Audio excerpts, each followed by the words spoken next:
And welcome back to the Pellet Grill Games. Let's go to Jill in the field. Thanks, Dave. Behind me, John is vacuuming ash out of the burn pot.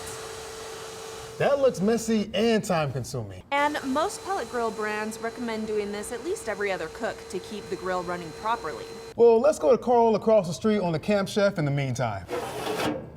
Wow, Carl is already finished and no mess. Now he is ready for the first cook-off of the weekend. Carl, now that your grill is almost done, what are you going to do next?